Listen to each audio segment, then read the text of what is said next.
Bismillahirrahmanirrahim. Assalamualaikum warahmatullahi wabarakatuh.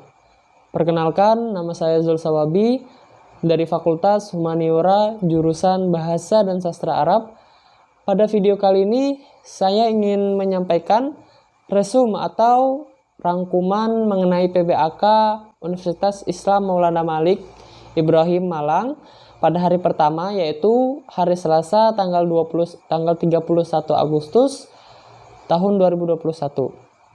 Universitas Islam Negeri Maulana Malik Ibrahim Malang didirikan berdasarkan Surat Keputusan Presiden nomor 50 pada tanggal 21 Juni 2004. Ciri khusus lain universitas ini sebagai implikasi dari pengembangan keilmuannya adalah keharusan bagi anggota sivitas akademikanya untuk berbahasa Arab dan berbahasa Inggris, karena melalui bahasa Arab diharapkan mereka bisa mengkaji sumber utama agama Islam, yaitu berupa Al-Quran dan hadis, dan melalui bahasa Inggris mereka diharapkan agar bisa mengkaji ilmu-ilmu umum dan modern selain sebagai piranti komunikasi global. Dan karena itu pula Universitas Islam Negeri Maulana Malik Ibrahim Malang disebut juga Bilingual University. Dan untuk mencapai maksud tersebut dikembangkanlah ma'had atau pesantren di kampus itu, yang dimana mahasiswa tahun pertama atau mahasiswa baru wajib tinggal di sana selama 1 tahun. Karena itu universitas ini adalah sintesis antara tradisi universitas dan ma'had atau pondok pesantren. Melalui model pendidikan semacam itu diharapkan akan lahir lulusan berpredikat ulama yang intelek profesional atau intelek profesional yang ulama. Ciri utama sosok lulusan demikian adalah selain mereka menguasai pelajaran yang dipilih masing-masing, mereka juga menguasai sumber utama ajaran agama Islam, yaitu berupa Al-Quran dan hadis. Dan ada juga visi misi dari universitas ini tahun 2020, visi yaitu terwujudnya pendidikan tinggi integratif dan memadukan sains dan Islam yang bereputasi internasional. Sedangkan misinya 1. Mencetak sarjana yang berkarakter ulul albab. 2. Menghasilkan sains, teknologi atau seni yang relevan dan budaya saing tinggi.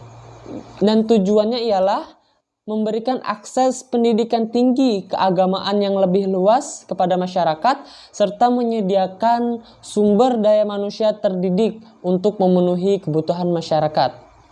Selain itu juga, Universitas Islam Negeri Maulana Malik Ibrahim Malang mempunyai rumah tahfidz Al-Quran atau HTQ yang mewadahi mahasiswa yang ingin memulai hafalannya atau melanjutkan hafalan-hafalan sebelumnya yang telah dihafal sebelum masuk Universitas Islam Negeri Maulana Malik Ibrahim Malang. Dan lembaga ini juga bisa mengembangkan bakat dan minat Anda khususnya pada tahfidzul Quran. Bahkan hingga sekarang tidak kurang dari 2.000 mahasiswa Universitas Islam Negeri Maulana Malik Ibrahim Malang yang hafidz atau hafidhoh, dan mereka berlatar belakang fakultas dan program studi yang berbeda-beda. Nah, UIN Malang merupakan rumah moderasi beragama yang akan mendidik mahasiswa-mahasiswanya menjadi generasi dan mahasiswa yang unggul, orderan, toleran, dan menjunjung tinggi prinsip serta nilai-nilai keragaman, memiliki jati diri keislaman yang kuat, memiliki komitmen kebangsaan yang kokoh, cinta negara, cinta budaya, dan cinta keragaman, yang menjadi aset dan kekayaan bangsa Indonesia, serta mampu menempatkan diri di tengah atau pada posisi yang berat, posisi di tengah-tengah di antara bulatan antara ideologi radikalisme di kanan dan ideologi liberalisme di kiri. Ada mata kuliah perkembangan, yaitu adalah mata kuliah yang menjadi ciri khas UIN Malang, yang membedakan UIN Malang dengan UIN-UIN yang lain, yaitu seluruh mahasiswanya diharapkan tidak hanya memiliki prestasi akademik, tetapi juga memiliki pengalaman aktif untuk berorganisasi kemahasiswaan, baik intra maupun ekstra kampus, sehingga nanti di masyarakat mahasiswa ini berpotensi untuk mempunyai keterampilan lebih dan bisa menjadi pemimpin dalam golongan masyarakat. Dan juga di Universitas Islam Negeri Maulana Malik Ibrahim ini disediakan fasilitas-fasilitas yang menunjang semangat belajar kita untuk mendukung atau mensupport fasilitas untuk pendidikan. Setiap mahasiswa harus mempunyai pola pikir ilmiah, dan secara hakikatnya pola pikir ilmiah ialah berpikir yang selalu dilandasi dengan ilmu pengetahuan, baik pengetahuan umum maupun ilmu pengetahuan keagamaan. Yang notabene kampus kita adalah kampus keagamaan yang bernaung di bawah Kementerian Agama Republik Indonesia. Inilah yang membedakan kampus Universitas Islam Negeri Maulana Malik Ibrahim Malang dengan kampus lain-lainnya, dengan kampus umum lain-lainnya. Oke, sekarang kita akan lanjut kepada materi PBAK UIN Malang hari kedua, yaitu pada hari Rabu 1 September 2021. Kita lanjut ke materi yang pertama, ialah materi pertama ini membahas tentang DEMA. Ya. Apa itu DEMA? DEMA adalah singkatan dari Dewan Eksekutif Mahasiswa. DEMA adalah organisasi intrakampus yang merupakan lembaga eksekutif mahasiswa di lingkungan universitas. Ada beberapa lingkungan yang terdiri dari lingkungan universitas dan lingkungan fakultas. Setelah itu, turunannya untuk lembaga eksekutif ada himpunan mahasiswa jurusan dan mahasiswa prodi. DEMA sama dengan BEM. Bedanya BEM di bawah naungan Kemendikbud, sedangkan DEMA berada di bawah naungan Kemenak. Karena itu telah diatur dalam SK Dirjen 4961, dijelaskan bahwasannya fungsi dari DEMA adalah sebagai pelaksana program organisasi kemahasiswaan dan sebagai lembaga yang mengkoordinasikan dan menginstruksi pelaksanaan kegiatan kemahasiswaan di tingkat universitas. Berikut ini ialah tugas-tugas dari DEMA. Tugas DEMA yang pertama ialah melaksanakan program kerja organisasi yang sudah disepakati Senat Mahasiswa atau SEMA Universitas. 2. Mengkomunikasikan dan menginformasikan kegiatan kemahasiswaan di tingkat universitas. 3. Melaksanakan koordinasi dan sinkronisasi kegiatan kemahasiswaan. Dan kegiatan kemahasiswaan tidak dilaksanakan oleh DEMA itu sendiri, melainkan dibantu oleh kementerian yang kemudian menjabarkan atau menerjemahkan keinginan-keinginan dari DEMA dalam pengembangan hard skill maupun soft skill.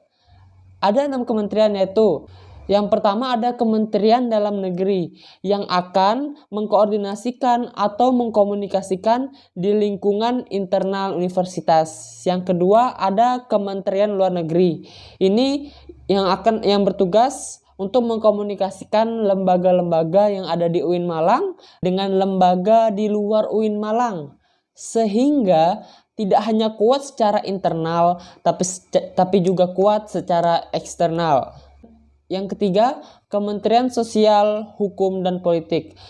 Kementerian ini berfungsi sebagai pengembangan maupun kajian terkait isu-isu yang berkait dengan sosial, hukum, atau politik. Keempat, Kementerian Agama. Bentuk upaya berkolaborasi sebagai kampus yang ulul albab, ada integrasi keilmuan di dalamnya antara sains dengan agama yang kemudian akan menjadi kekuatan kita sebagai insan-insan ataupun mahasiswa UIN Malang yang memiliki jargon mahasiswa ulul albab. Dan yang terakhir, yang keenam, ialah Kementerian Komunikasi dan Informasi. Kementerian ini bertugas untuk mensandingkan apa yang telah dilakukan atau akan dilakukan oleh Dewan Mahasiswa Universitas. Dan Dewan Mahasiswa atau DEMA juga memiliki beberapa program kerja. Salah satunya adalah Sahabat Desa yang berguna untuk meningkatkan kepekaan mahasiswa terhadap masyarakat sekitar yang nantinya akan dikolaborasikan dengan mitra-mitra organisasi mahasiswa UIN Malang. Dan juga ada Sapa Sekolah yang bertujuan untuk membantu memberikan hal kepada kampus untuk mempromosikan kepada sekolah-sekolah yang ada di Malang. Dengan memberikan pelatihan terkait kepemimpinan, keorganisasian, dan yang terpenting pembangunan kinerja dalam satu tim.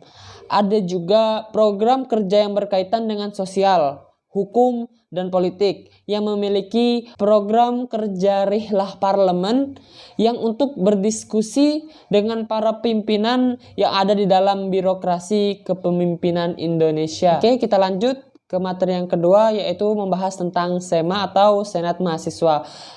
Oke, apa itu SEMA atau Senat Mahasiswa? SEMA atau Senat Mahasiswa adalah lembaga legislatif yang ada di tataran universitas yang mengkoordinasi DEMA, UKM, dan HMJ. SEMA juga berpedoman pada SK Dirjen 4961.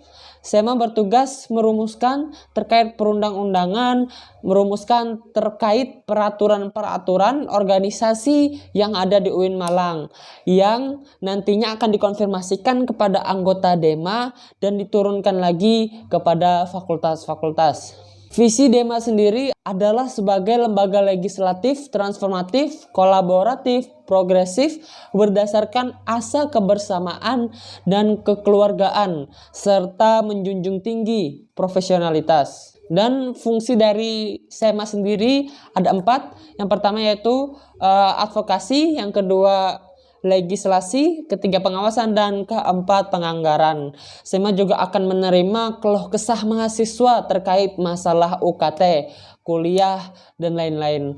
Maka SEMA akan menjabarinya kepada pihak-pihak tertentu setelah adanya komplain atau keluh kesah yang disampaikan oleh mahasiswa tadi.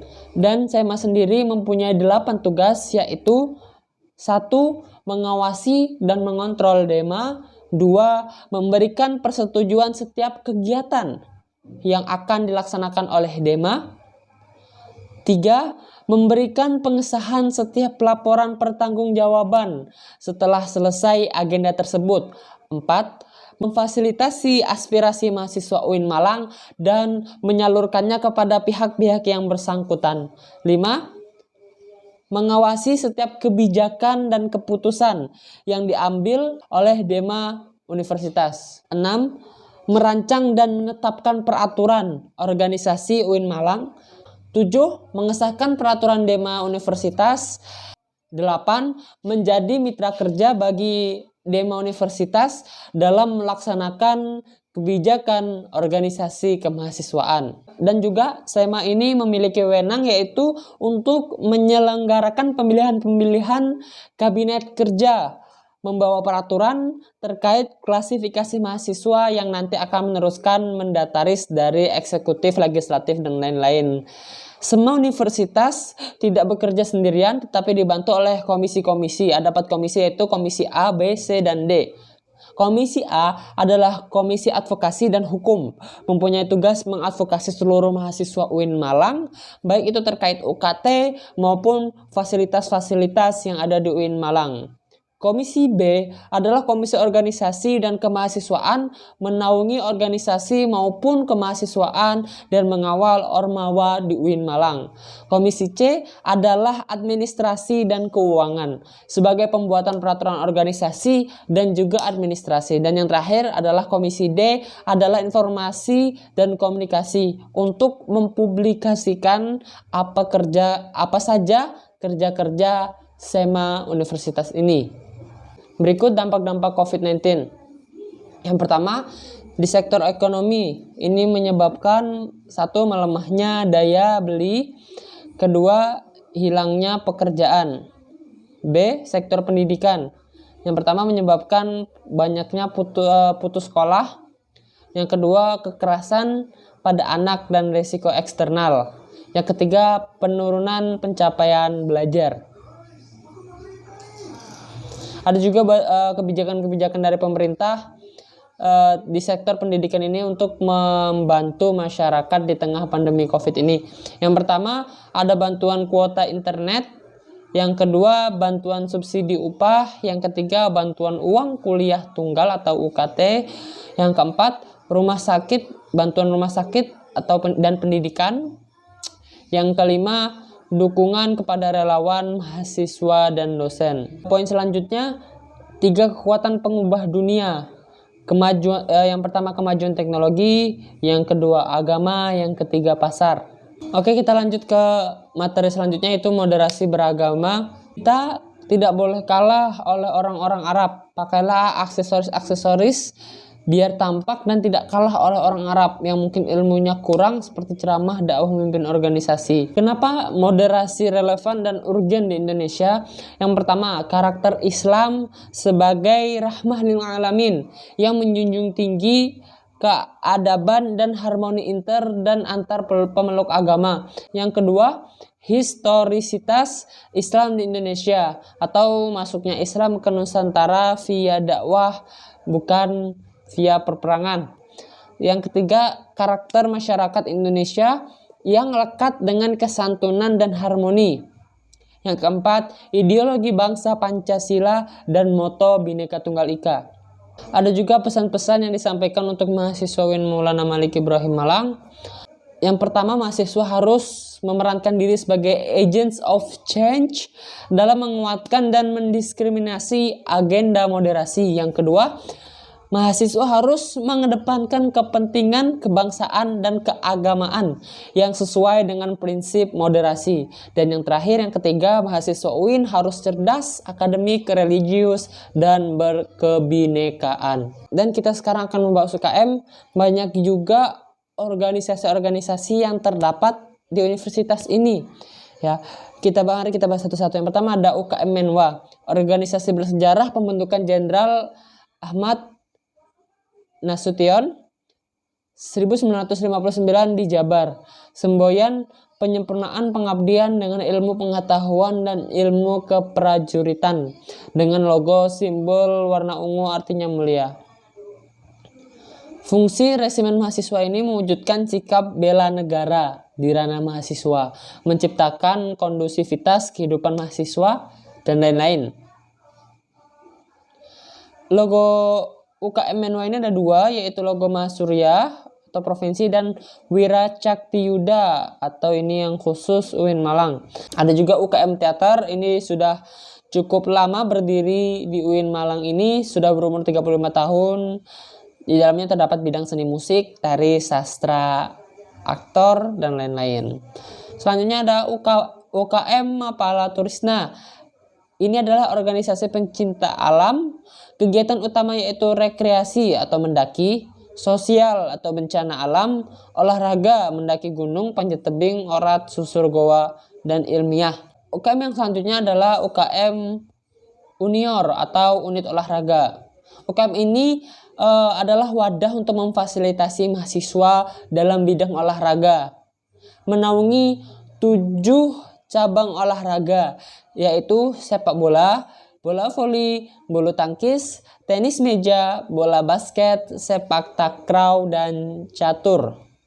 Next ada UKM UAPM Inovasi. Unit kegiatan mahasiswa ini bergerak di bidang jurnalistik. Didirikan pada tanggal 21 Maret 1986 di Malang, Jawa Timur. Ada juga visi dari UKM ini ialah memihak kesadaran nurani. Ya, filosofi teks UAPM melambangkan independensi. Filosofi teks dari UAPM yaitu melambangkan independensi.